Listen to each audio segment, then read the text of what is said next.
this month. So I'm officially out and on my own January 1st.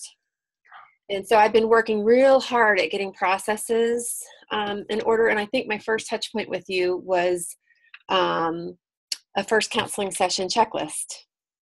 Oh, yes. That's one of the prominent things on my homepage. Yeah. So I think that's cool. how I found you. And then it just kept kind of going from there. Fantastic. Well, thanks for letting me know. And congratulations. January 1st is really soon. Yes. Thank you. And remind me, are you in California? No, I'm in Georgia. Oh, Georgia. Okay. Mm-hmm. All right. Yeah. So that means you've met all your clinical hours for your license. Mm-hmm. And what's the very last step? The last step in the state of Georgia, you first, you do your associate professional counselor's license, which is 3 years, 1,800 hours. And then the last and final step is just resubmitting the application for full licensure. So it's just, getting all of your hours verified, your supervision verified, and then going through that them, reviewing your license. Right. All the paperwork. Yeah. Yeah. Okay. So, and that's it. Awesome. And then they give you your license. Hopefully. And so you're already practicing. I am. Okay, great. So you were able to do that as an associate counselor. Mm-hmm. Okay. Yeah. I started out in community mental health, doing community-based work. And then I was also doing some drug court work with the same agency. And then while I was doing that, I had the opportunity to join a private practice with just one other clinician, very seasoned clinician. And then I was with her for about 2 years. And then just late winter, I'm now working with another clinician. Okay. So you're in a 2-person practice. Yes. Okay. Well, tell me how I can be most helpful and what's on your mind that you need help with. I don't know. Like when you said goals, like right before I logged on, I tend to get really overwhelmed with the business side of running a practice. Okay. And when I think I have a pretty good idea of my goals, but then I tend to get lost from them.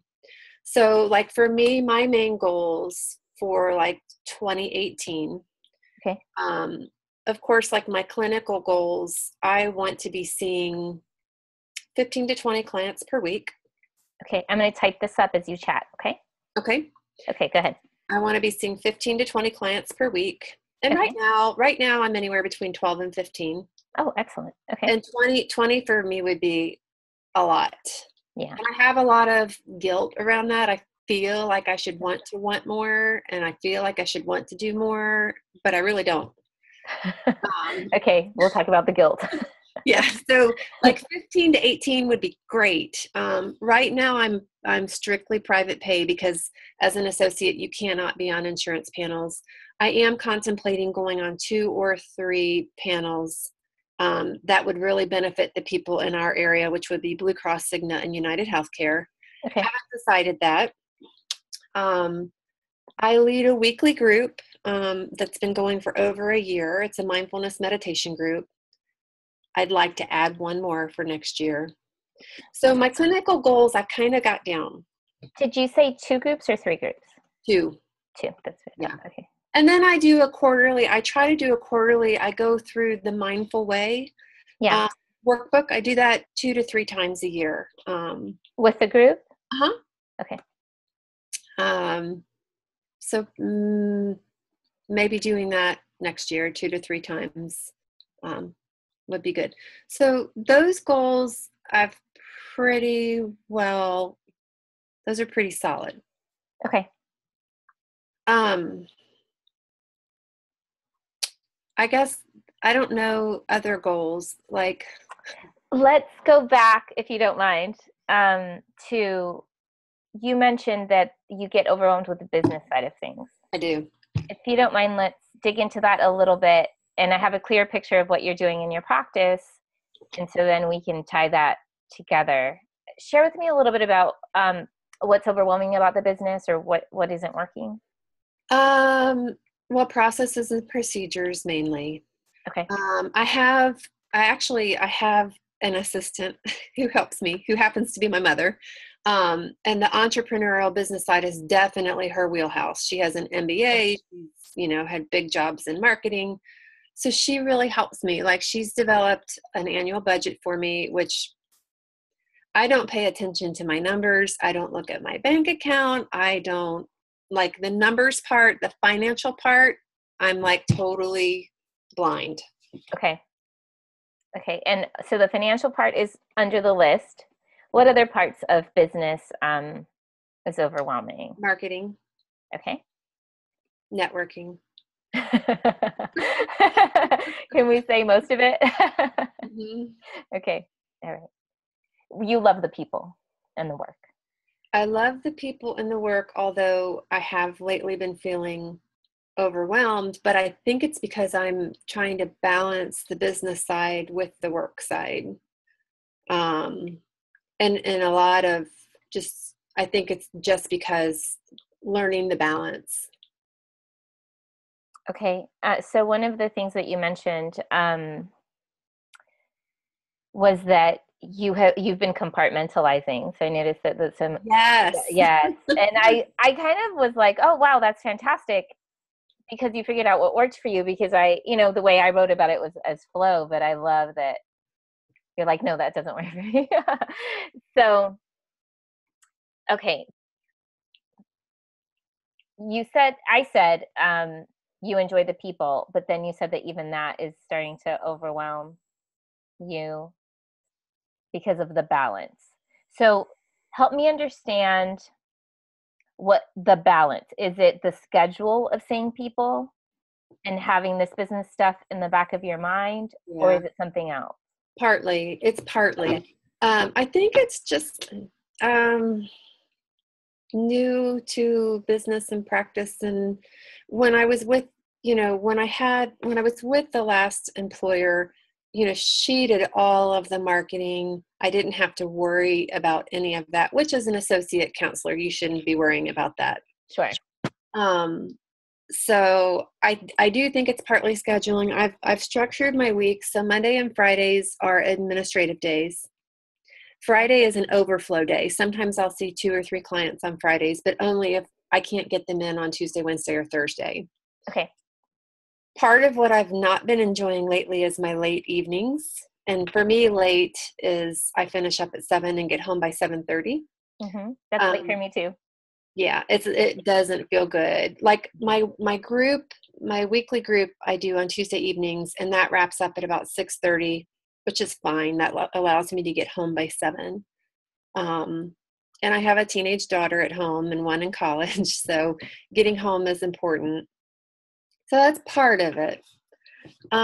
Part of my problem with feeling overwhelmed lately is I have a handful I love depression and anxiety and stress.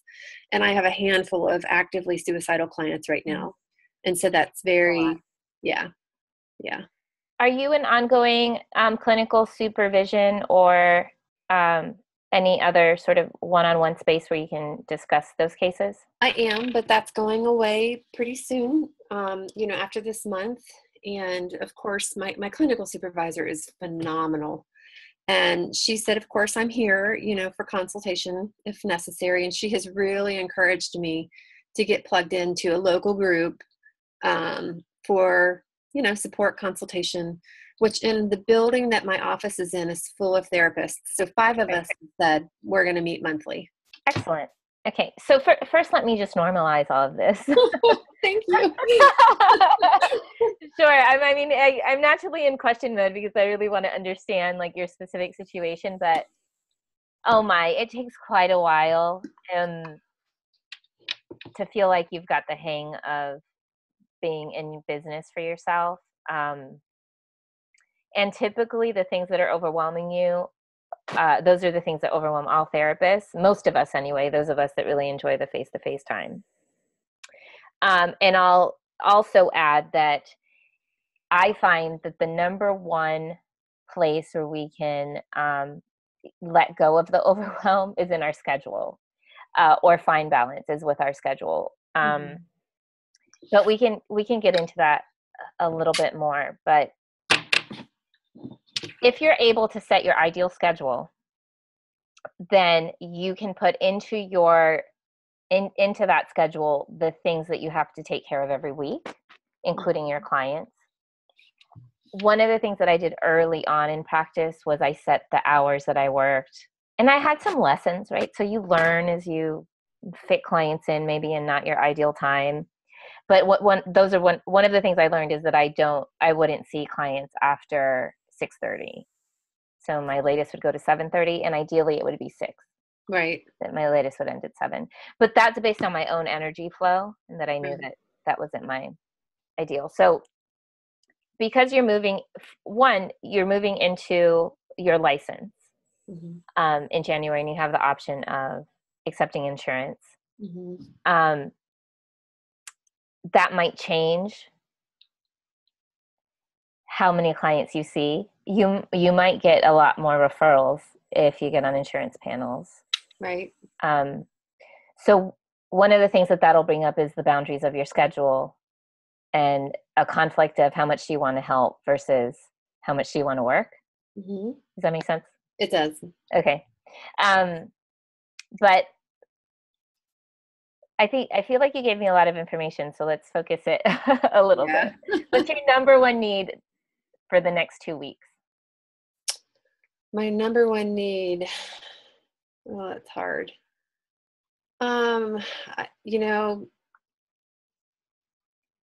I think to just wrap up this year and try to get somewhat structured for next year. Like ideally, I would love to start January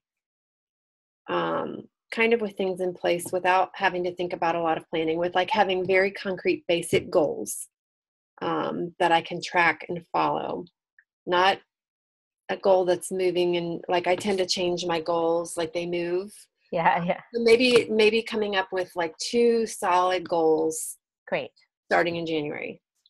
Okay. And I can already tell you the first goal, what it has to be. Okay. It has to be, I tend to go over in my sessions. Okay. I've got to get myself to 50-minute sessions, and I've got to keep on top of my documentation.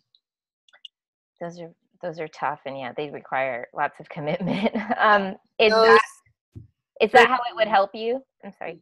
Yeah, it would help me feel better. So by ending at 50, would it alleviate the documentation? Meaning, would you use those 10 minutes for documentation, or is that a separate thing? I've tried to use the 10-minute break for documentation, and I tend to not do so well with it. Sure. So it's probably separate. Do you take notes while you do your session? Are you a writer? Yeah, just brief, like just bulleted for reminding myself. And sometimes like I'll write down a quote of what's said. What strategy do you, okay, so the 50 minutes and the documentation, I'm going to help you try to set goals for that. Okay. That's where I'm headed in this conversation. Is that where you'd like us to go? That's perfect. Okay. What makes it difficult to end at 50 minutes now?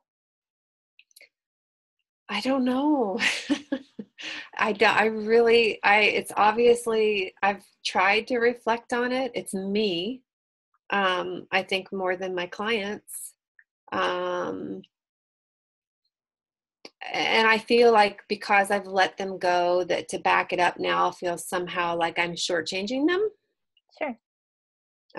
So I always end on time for the next session. I don't ever go over, but it's ending it at that 10 till mark. That's a little more difficult. I tried for a couple of weeks to use a timer.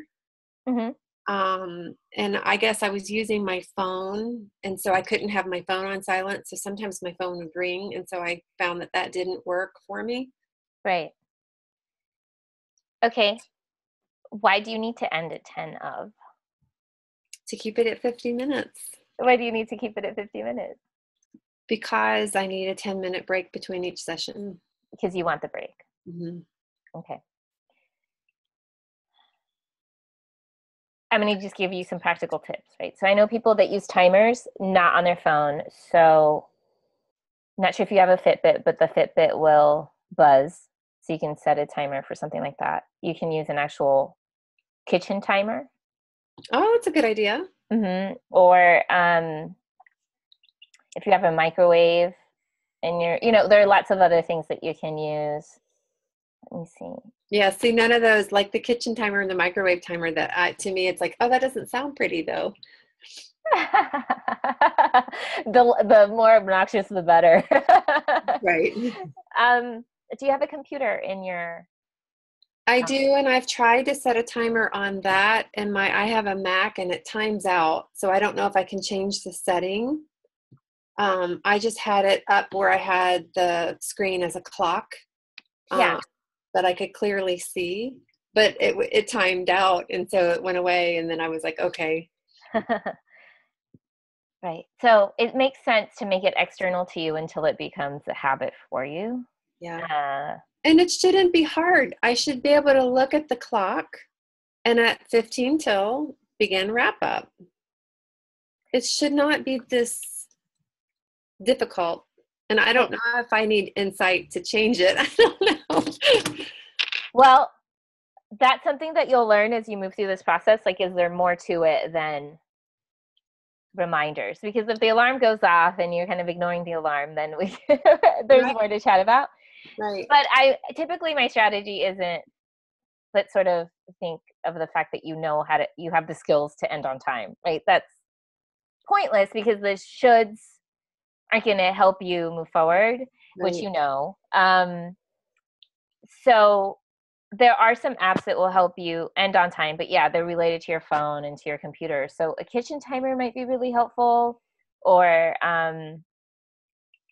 I think my friend has an actual external timer that rings, or an alarm clock that she winds and it rings at 15 minutes. And she's used that from day one, and it's been really helpful for her. And so if you're going to do that, my suggestion is that you have it ring at 45. Yes. And then you stand up. And then I stand up? Mm-hmm. Really? Mm-hmm. So you say, oh, that's our session for today. So, or you don't have to stand up, but you can roll over to your, whatever you do after that, take payment, schedule, you physically move to the space that communicates to you and to them that the therapeutic time is over, and now you've moved into administrative tasks. Right. Another strategy, so these are just, again, a few for you to consider what might work for you best, is to let them know you're working on ending at a certain time, and to be transparent about that, and to say that you've been struggling with ending at 50 minutes, but that's what you need because it's important to have your 10 minutes between sessions. And so could they, you're going to employ these tactics. Yes. And so then they're not caught off guard. They don't feel gypped. They might even want to help you. Right. And they might be relieved to be finishing on time. So okay, sort of like enlisting them in your process, I think can be good for therapists and for clients. Right.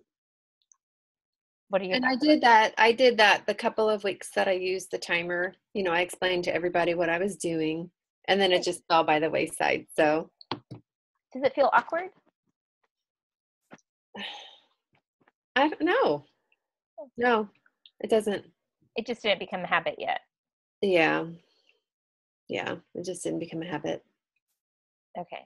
And so for me, I think like what works ideally, like with what I remember a therapist that I used to see would do was maybe at the 22 mark, she would say, I'm aware of the time, which was just like a little cue to me that whatever we're discussing, we need to kind of wrap up.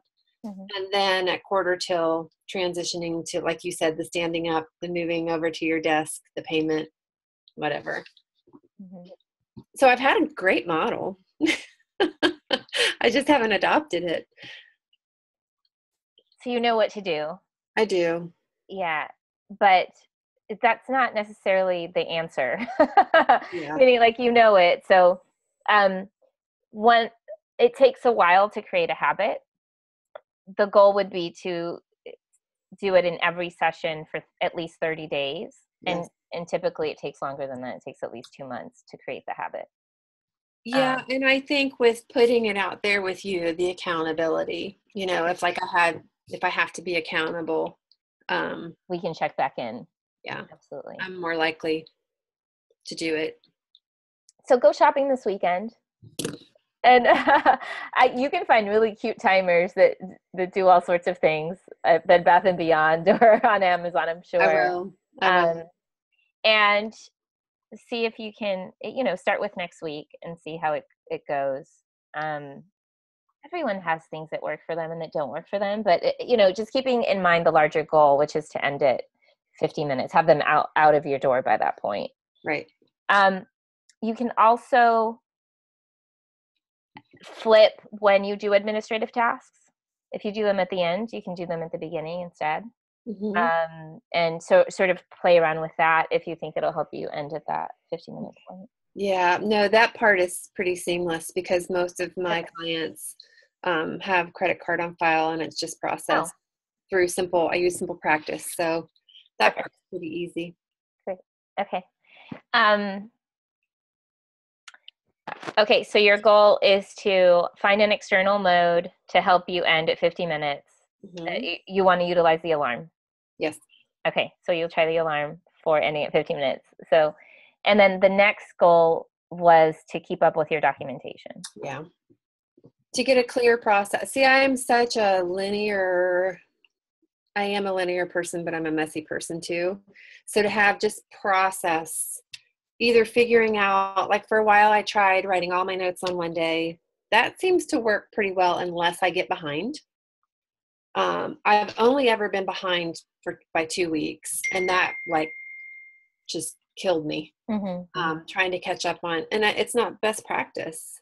Right. So just having a process for all of my documentation and just having it real clear in my mind, almost like your little checklist that you have. Yeah. Like, okay, when you have a new client, this is your intake documentation, making sure all that's covered. And then here's your first session document, making sure you cover what's necessary there. Then your progress notes, treatment plan. And the progress notes and treatment plans are where I just get, ugh. I mean, I do my notes. They're in compliance to my knowledge with everything I'm supposed to be covering. But it's just when I do them. And I write too much. I write way too much. Okay. And are you behind right now, or are you? I am. I'm about a week and a half behind, but today is my day. So you'll be catching up this afternoon. Yeah. Okay. Okay.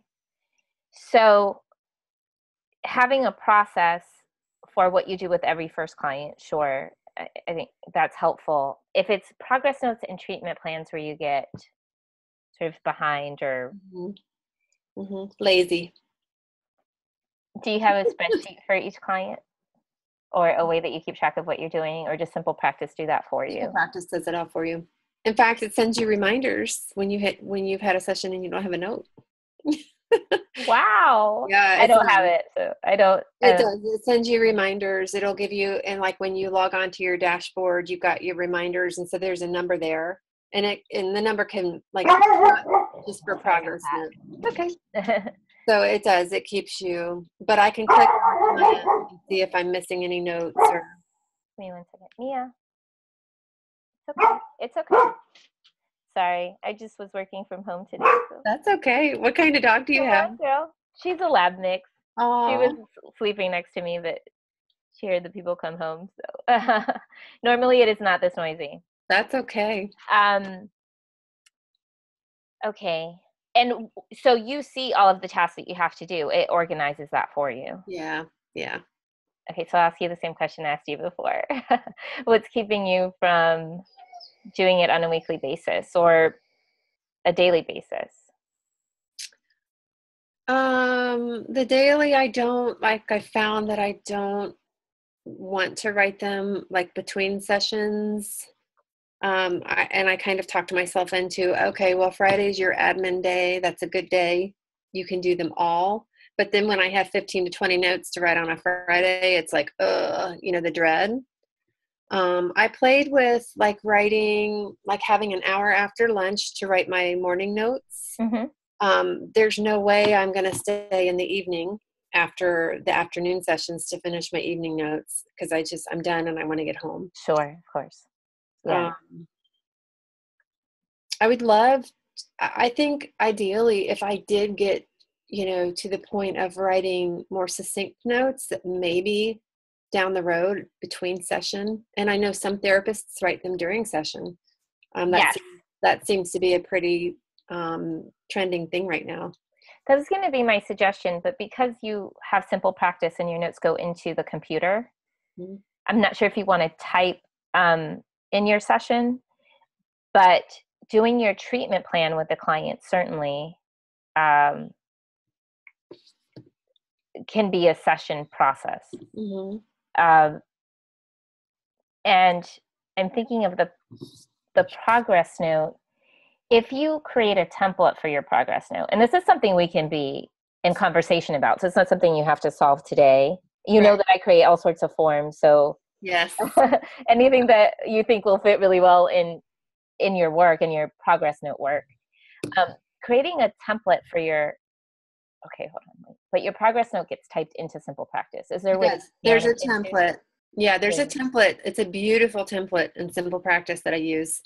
That covers several of its checkboxes. Perfect. Okay.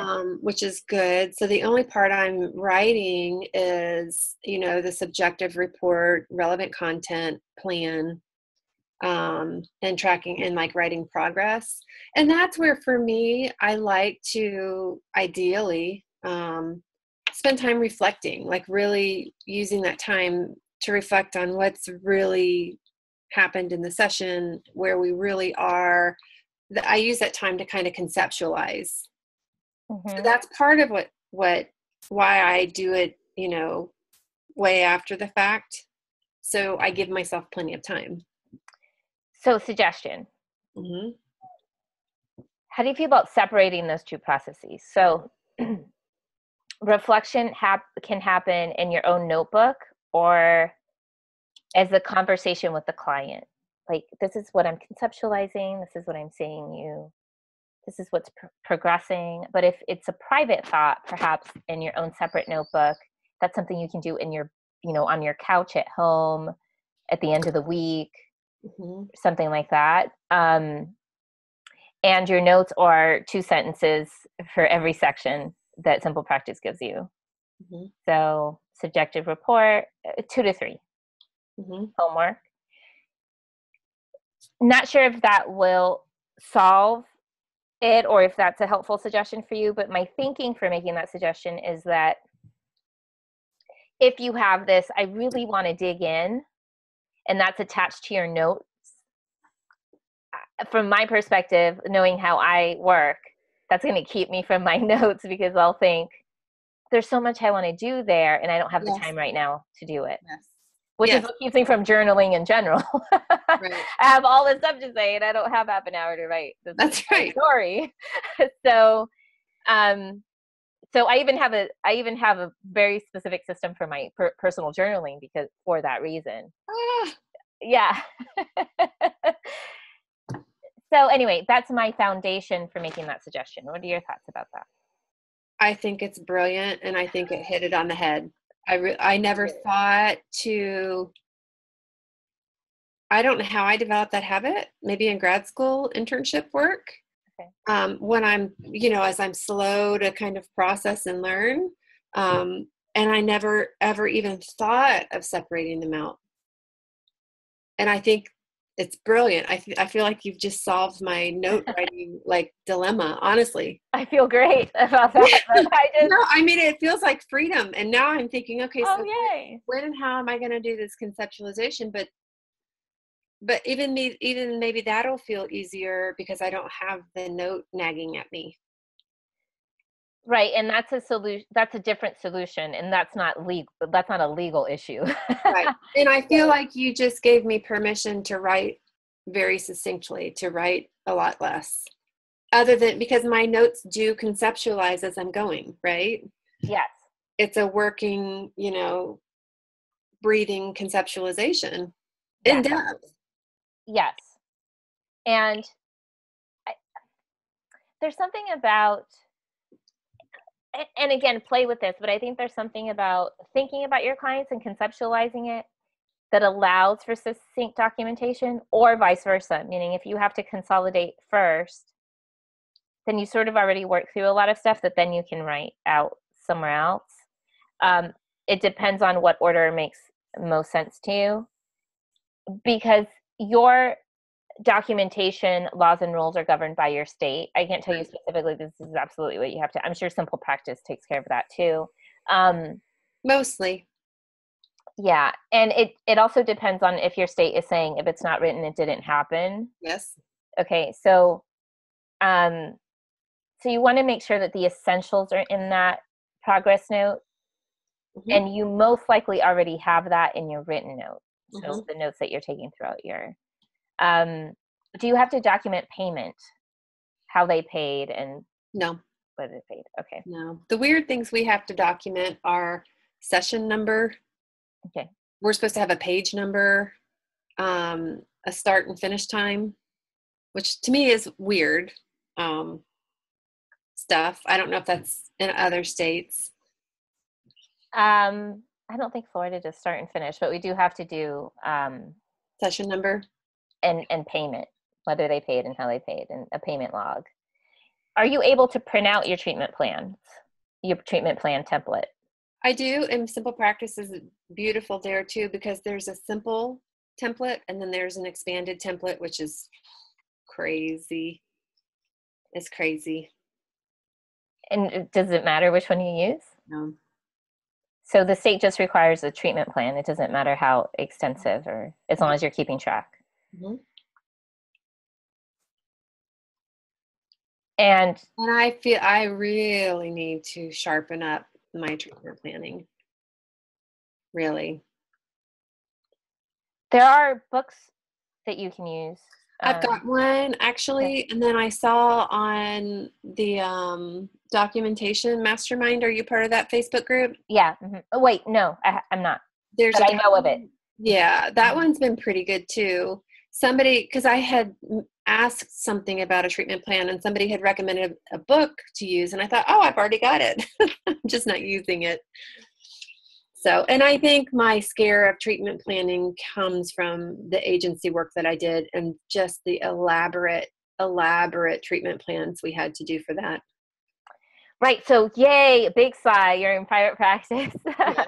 So the client is setting the goals and you're just helping them articulate them in a way that you can partner with them on them. Right. Right. And so maybe getting them used to treatment plan talk, like it doesn't have to be a treatment plan, but more like, okay, these are your goals. I'm going to write them down here, and then we're going to keep track of them in this document. Yeah. And so it doesn't become foreign to them that you have a document where you have goals and then you're checking in on them, and evaluating with them even every session with a question such as, did we work on this goal today? What progress do you think we made? Right. Getting that from each client, you have that answer for your note. And that allows you to do the treatment plan with them so that it doesn't require time out of session as you move forward. Right. And is there any requirement for checking in 6 months, or it's up to you? You just have to have a treatment plan.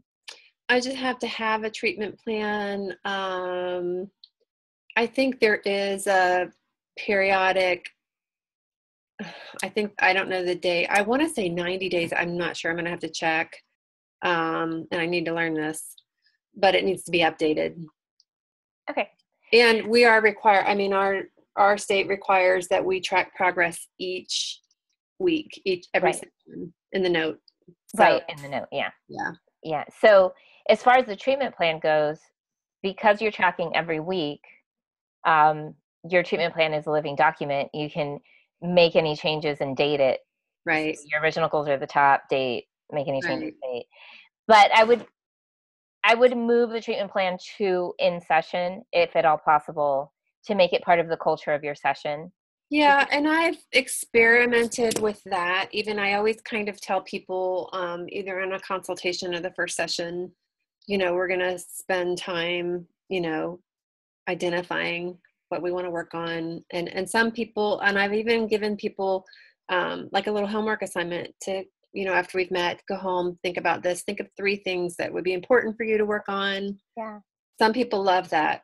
They want to write it down, bring it back. Other people, I don't want to set goals, Yeah, it depends for sure. Yeah. So I haven't figured out a real clear, usually I'll just take their presenting concern, and use that obviously as a main one. Mm-hmm. And then what I see, and discuss it with them, of course.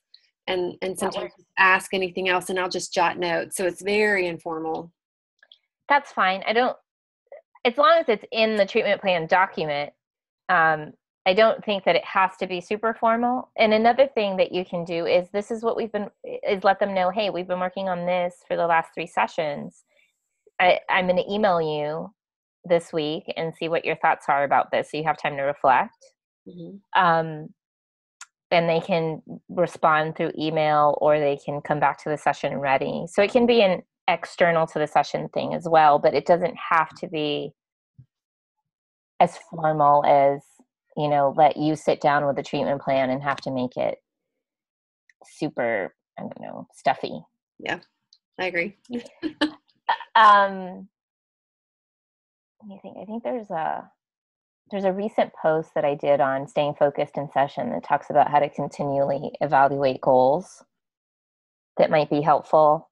It's called, let me give you the link. It's called, well, it was this. Oh, good. It's the short post to the masterclass on how to stay focused in session, how to get and stay focused. It's a short post. Okay. But yeah, it talks about I think there's a cheat sheet that has all the questions as well of constant evaluation. But that's not the problem. The problem isn't face-to-face questions. It's how you document the answers to those face-to-face questions.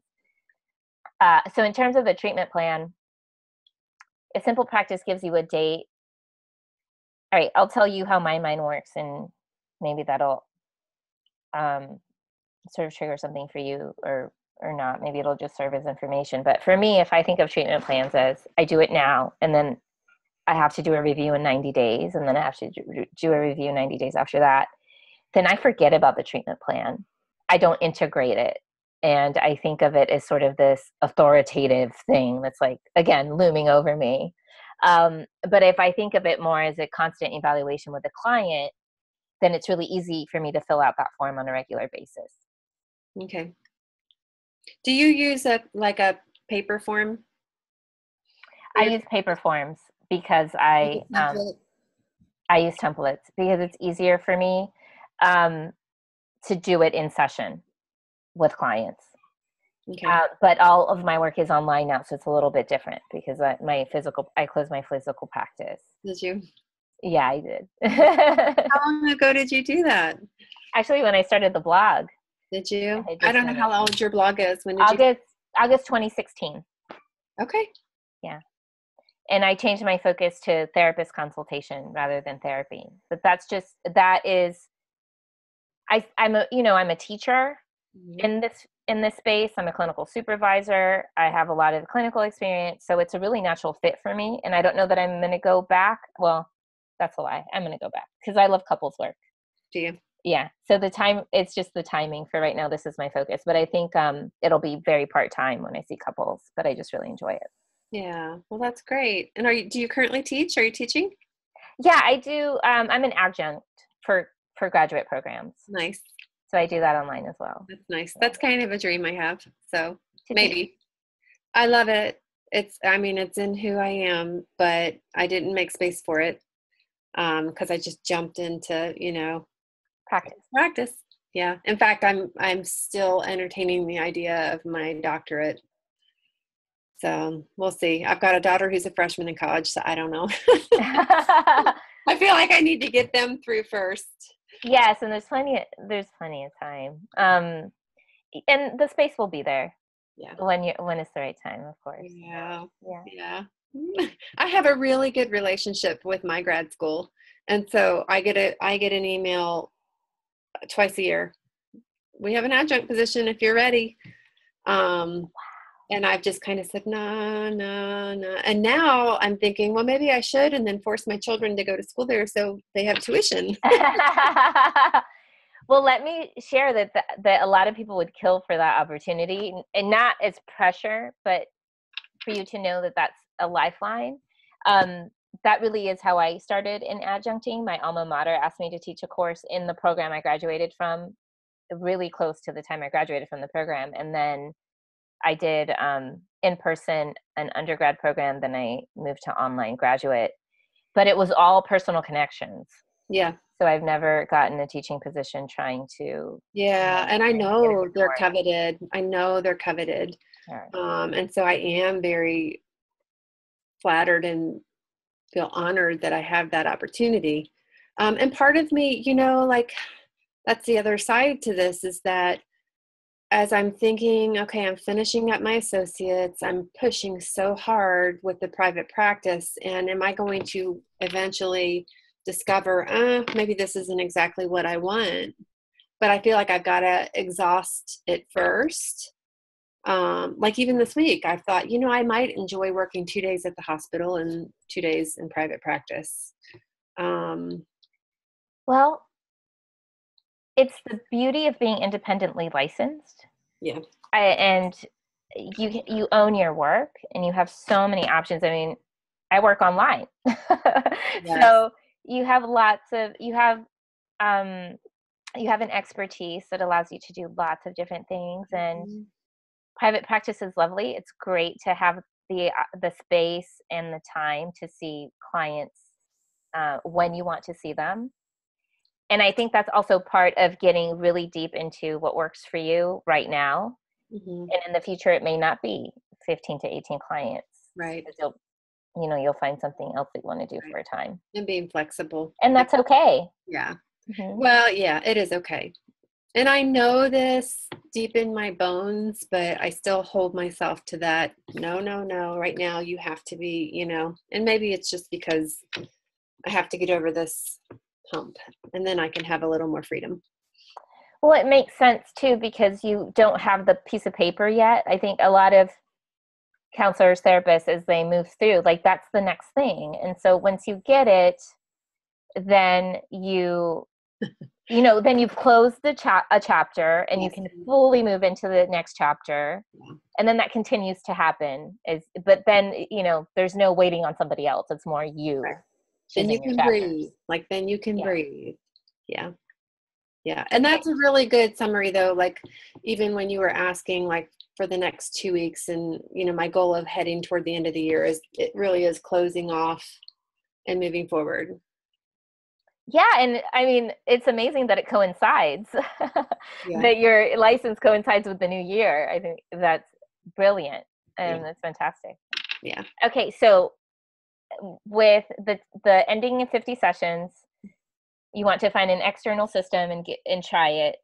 If it doesn't work, then, figure something else out. And then with the documentation, separate the reflection and conceptualization from the documentation. Mm-hmm. So the two things I have that you want to try, let's say, for the next couple of weeks. I'm going to do that. Okay. Anything else? Nope. I think I'll have to figure out a process for doing the reflection and conceptualization. I'll figure that out, I guess. Even if it's just taking out a sheet of paper and, writing thoughts down. Yeah, some ideas for that is you can have a notebook and reflect on all your cases at the end of the week with a cup of coffee during admin day. Or you can also do it on your paper note that you use for your clients in session. But yeah, play around with that and question how is it helpful to document that, your conceptualization? It just makes me feel better having it on paper. I feel like I've been more thorough, and that I can quickly look at it, as a reminder if I need to. Do you include it in your case file? I do. I have in the past, yeah. When I've done it separately, yes, I have. Do you use visual representations like genograms or mind mapping? Yes, bastardized versions, but yes. Yeah. Okay. Because those are quicker than writing Yeah. paragraphs. Is part And of the other problem I found, and this comes to processes and procedures, and I have to say I read your one blog post with the systems support things that you use, and I get really lost in those too. So like I have a Penzu account, I have an Evernote account, I have 50 notebooks that look like this with flags, and then I think, where did I put it? Because I keep trying all of these different and never sticking with one thing. So like that will be another challenge for me. But maybe taking out a notebook and reflecting on my cases at the end of the week, having one notebook or one spot. until it's full. Yeah. Yeah. And then you can file it with your clinical notes. You don't really even have to divide it into the case file if it's not required, because your case file's, Yeah. online. Yeah. Do you keep paper documentation at all? Mm-hmm.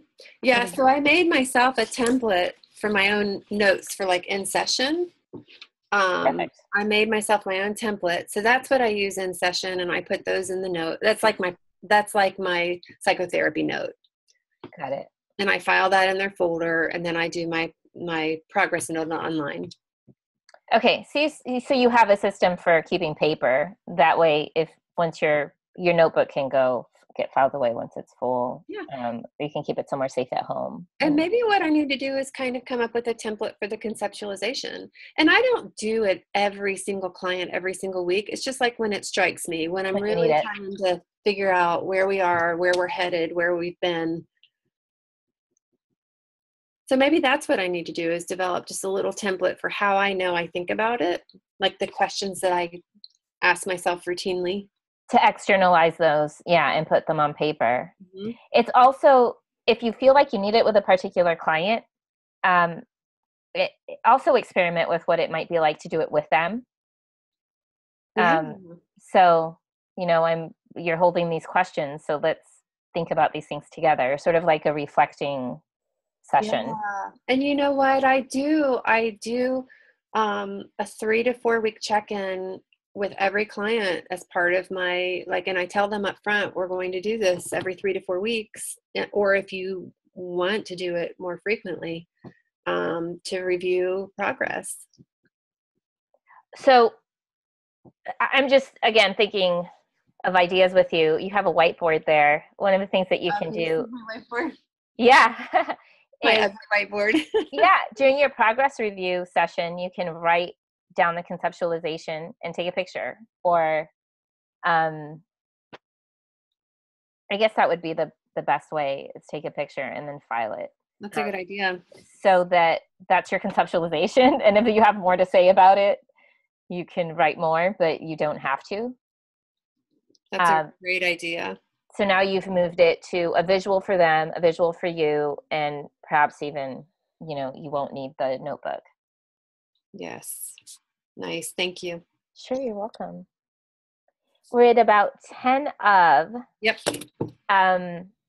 So I want to hear from you. What's your main takeaway from our chat today? I have very concrete, specific action items that I can do. I'm going to get a timer. I'm going to make an intention. I'm going to set the intention to, starting next week, to be using my timer and, really focusing on creating the habit. So that's one. Okay. I am going to separate out my conceptualization from my note writing. Let's see how it goes. Doing that separately. Yeah. And then for the treatment plan, just utilizing the tools that I already have right now and bringing it more to in the session, the treatment planning and progress review more in the session. I think it's helped. Just the conversation has helped make it not so overwhelming and feel so burdensome. Your words make me feel lighter. I know how it feels, I think so many of us do. Okay, great. So then, because these were your two main things today, we can table the other ones and just keep moving through what's most important to you. Yes. And I appreciate that, trying to narrow in, because if you ask me in 10 more minutes what's most important, it could be something, you know what I mean? And I tried reading the One Thing book, and I've gotten halfway through it. I need to finish it. But that has been helpful too, just to kind of bring this wide cast net, just to bring it in. It's been helpful for me too. I mean, that's where I learned, oh man, a habit's not 30 days, it's 66 days. So it takes a bit longer. That's one of the things in the book. But yeah, the One Thing idea is really helpful for me, because we hold so many things, being a parent, having work, personal stuff. So if you're able to make it on the 15th, we'll check in on, but we can also check in the app, in the Mighty Networks. But if that's not helpful, then we can check in during live chats, or you can email me. And if you're not, then we'll check in next time that I see you. All right. Any questions? No, thank you so much. It was nice to finally meet you. Oh, likewise. I'll probably put this up in the mastermind area of RTN. And if you'd like, I can send you the MP4. Would you like the video of our meeting? No, I didn't even know you were recording. It automatically records. Okay. You don't have to get it, but it's okay. No, if it's on the website, it's fine. So do you post on the website an audio, or do you post the video? I post the video. Okay. Is that if you want to wave, if you want to be like, Illy, please don't post this, it's fine. It's fine. No, if it's fine. If it's helpful to somebody else, if it's helpful to your work, that's perfectly fine. Okay. And I started a little late, so the beginning's cut off. That's okay. That's okay. Right. Okay. So it'll be in there, and then have a lovely weekend. Thanks, you too. Bye. Bye.